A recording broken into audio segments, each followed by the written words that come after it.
तो पिला माने आपण माने आपणक निज मोबाइल फोन रे प्लस टू रिजल्ट देखा चाहूले सिंपल आपणक मोबाइल फोन रो क्रोम ब्राउजर को ओपन करेंगे एवं एठी सर्च बार रे आपण माने CHSE ओडिशा लिखिकी सर्च करदेबे।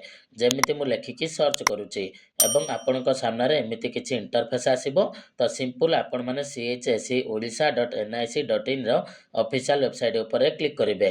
तो ऑफिशियल वेबसाइट ऊपर क्लिक कला परे आपण माने देखिबे एही वेबसाइट टी टोटाल भी ओपन हेउनी कहीं ना वर्तमान एही वेबसाइट रो सर्वर बहुत मात्रा रे डाउन रही। तो सेते पई एही वेबसाइट टी ओपन हेउनी।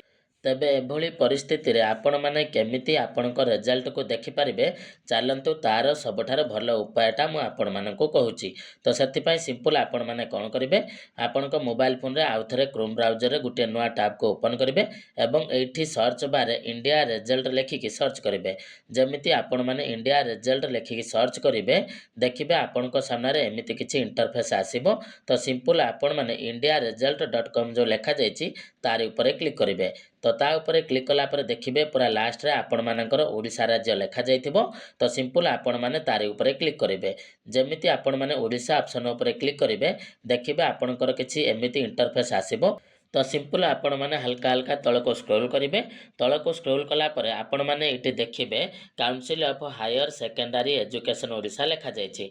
तो सिंपल आपण माने तार ऊपर क्लिक करिवे। ता ऊपर जेमिति आपण माने क्लिक करिवे आपणको सामने रे एमिति ऐड आसीबो। तो सिंपल आपण माने ताको क्लोज कर देबे। क्लोज कला परे देखंतु आपणको सामने रे एमिति किछि इंटरफेस आसीबो। तो आपण माने आराम से हल्का हल्का तल को स्क्रॉल करिवे एवं देखंतु प्रथम रे आपणकर रहिछि result of plus two arts.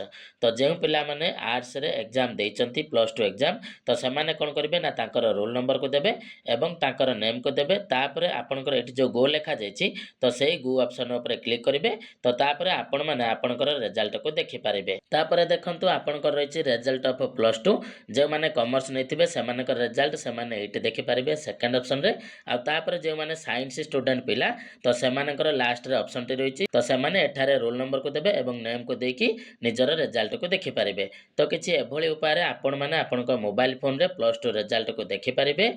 आ मन रखिबे CHSE ओडिशा रो वेबसाइट को जायके जदि आपण माने रिजल्ट को देखुचंती तो से सर्वर टी बहुत मात्रा रे डाउन अछि। तो सेति पई होय तो आपण माने आपणक रिजल्ट को देखि पारिबे नाही। तेबे चलंतु आजिर वीडियो रे एतिकी पुणी देखा हबो आपण मानक सहित आ गुटे नवा वीडियो रे।